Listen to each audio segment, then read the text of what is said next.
8月20号那天下午，大概快6点的时候，手机屏幕 quietly 亮了一下。其实也没什么特别的提示音，就是微博主页上那个熟悉的数字，悄无声息地越过了700万。我盯着那个700万看了好几秒，心里头忽然就软了一下。不是那种猛地跳起来的激动，更像是一路走得太久，偶然停下脚步回头望，才发现原来已经陪他走了这么远。从100万到700万，这中间隔了多少个日夜，大概只有真正一路跟过来的人才清楚。尤其是最近这半年，从600万到700万，快得让人有点恍惚。可仔细想想，又不觉得意外。他本来就是这样一个，只要开口，就会让人忍不住停下来听的人，说到底只是个标记。可偏偏就是这些标记，悄悄替我们记下了时间。100万的时候，大家还在各个角落里互相问你听过他唱哪首；300万的时候，已经能默契的在评论区刷起同一句歌词；500万、600万，再到现在的700万，每一步都踩得很踏实。有人说，这半年涨得太快了，是不是碰上了什么流量风口？可哪有什么一夜爆红呢？不过是一首一首歌慢慢唱出来的，是一场一场舞台稳稳走下来的。他从不急着证明自己，只是安安静静地站在麦克风前，把每一句词都唱进人心里。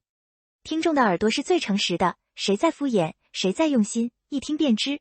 所以这多出来的100万，不是算法推出来的，是实打实用声音换来的。是无数个通勤的地铁上，有人戴着耳机被一句吟唱轻轻击中，是深夜加班回家，推开空荡荡的房间，随手点开一首他的歌，忽然觉得这一天也没那么难熬。是原本只听流行榜单的人，偶然路过一场 live， 被那种毫无保留的真诚绊住了脚。不，从此再没离开。要是现在随便拉住一个刚认识他的人问，你是从哪首歌开始认识周深的？答案大概能写满一整条街。有人说是大鱼，空灵的像从深海里浮上来的光，第一次听的时候鸡皮疙瘩都起来了。有人说是光亮，戏腔一起，整个人就被那股子不认命的韧劲儿拽住了。也有人可能只是偶然在某个短视频里刷到一段清唱，或者在失眠的凌晨随机播放到了他的一首影视 OST， 听着听着，窗外的天就亮了。1000个人，1000种遇见的方式。可奇妙的是，不管从哪首歌开始，最后都会忍不住去听他的下一首。他出歌的频率其实不算低 ，OST、专辑、合作、现场 live， 隔3差5就有新声音冒出来。但奇怪的是，声迷们从来不会觉得听不过来。每一首，大家都会老老实实循环，连伴奏版、现场版，甚至偶尔在直播里即兴哼的半句，都会翻来覆去的听。不是盲目追星，是真心觉得他唱的东西值得被认真对待。他不讨好，不迎合，只是把自己对世界的理解、对情绪的捕捉，原原本本的揉进旋律里。你听懂了，自然会留下；你没听懂也没关系，他照样唱给你听。以前总听人说，陪伴是最长情的告白。这话听得多了，有时候反而觉得轻飘飘的，像一句被用烂的文案。可放在生米和深深之间，它突然就有了实实在在的分量。陪伴不是天天喊着口号，也不是数据打得多漂亮，而是你唱，我就听；你往前走，我就在后面默默跟着。你累了，我就安静地待在原地，等你喘口气；你开心了，我就跟着笑2声。他曾在采访里很认真地说过，粉丝是个挺奇妙的存在，自己除了唱歌，好像也给不了大家什么，总觉得欠着点什么。可我们偏偏觉得，能每天听到他的声音，就已经是生活里特别踏实的一件事了。下班路上，耳机里放着他的歌，堵车的时候也不那么烦躁了。一个人做饭，厨房里响着他的嗓音，连切菜的声音都跟着节奏轻快起来。那些说不出口的疲惫、委屈，或者一点点小确幸，好像都能在他的歌声里找到安放的地方。他不劝你坚强，也不教你释怀，他只是用声音告诉你，没关系，难过的时候，可以躲进旋律里待一会儿。这种懂得，比任何大道理都管用。认识他的人，大概都会被他身上那种干净的东西打动。不是那种刻意维持的人设，是骨子里透出来的温和与谦卑。采访里被问到尖锐的问题，他不会急着反驳，只是轻轻一笑，把话题绕回音乐上。舞台上偶尔有小失误，他也不遮掩，大大方方地承认，下次一定更好。他对音乐的那股较真劲儿，懂的人自然懂。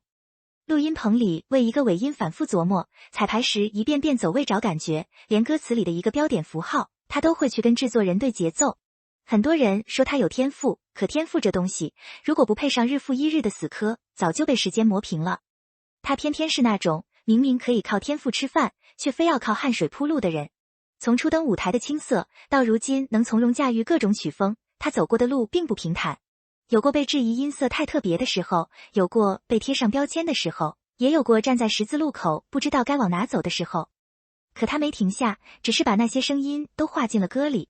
后来的人听见的是惊艳，只有陪他走过来的人知道，那背后是多少个熬红眼的夜晚，是多少次推翻重来的坚持。其实做粉丝，说到底是一种很私人的体验。你喜欢他，不是因为他完美，而是因为他真实。他会紧张，会笑场，会在镜头前有点笨拙的比心，也会在深夜发一条只有几个字的状态。这些细碎的瞬间拼凑起来就是一个活生生的人。而生米们愿意守护的，从来不是一个高高在上的偶像，而是一个愿意把真心掏出来唱歌的普通人。能用音乐表达情感的人是幸运的，能听懂这些情感的人同样也是幸运的。我们隔着屏幕，隔着千山万水，却在同一个旋律里红了眼眶，在同一句歌词里找到了共鸣。这种默契不需要刻意维系，它就像呼吸一样自然。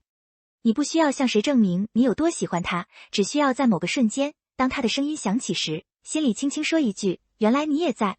这就够了。700万听起来是个很大的数字，可对深深来说，这不过是个新的起点。从100万到700万，他走过的路，有掌声，也有质疑，有鲜花，也有冷眼。可他始终没变，还是那个一上台就会眼睛发亮的大男孩。接下来的路肯定还会更长，也许会有更多的挑战，也许会有更大的舞台。但没关系，慢慢走就好。不用赶时间，也不用急着证明什么。只要你还在唱，我们就还在听。花开不一定会散场，深情也从来不需要刻意宣告。它就在每一次按下播放键的瞬间，在每一场不期而遇的合唱里，在每一个默默为你留着的座位里。我们不求你永远站在聚光灯下，只愿你始终有唱下去的底气，有做自己的自由。如果有一天你累了，想歇一歇也没关系，生米们不会催你，只会把灯调暗一点，等你休息好了，再轻轻说一句，慢慢来，我们等你。恭喜啊！不是客套的那种恭喜，是真心替你高兴，替你走到这里，替你被更多人看见，替你没有辜负当初那个在练歌房里一遍遍练声的自己。700万只是个数字，但数字背后是无数个愿意为你停留的夜晚，是无数个因为你的声音而变得柔软的日常。未来的日子还长，我们也不急着跑，就按现在的节奏，你唱你的歌，我们过我们的生活，偶尔在某个旋律里碰个头，笑一笑，继续往前走。深深，慢慢来，我们一直都在。生米们也是，一起加油吧，不是喊给谁听的口号，是实实在在的陪他走下去的那份心意。日子还长，歌也还长，我们就这样慢慢的一直听下去。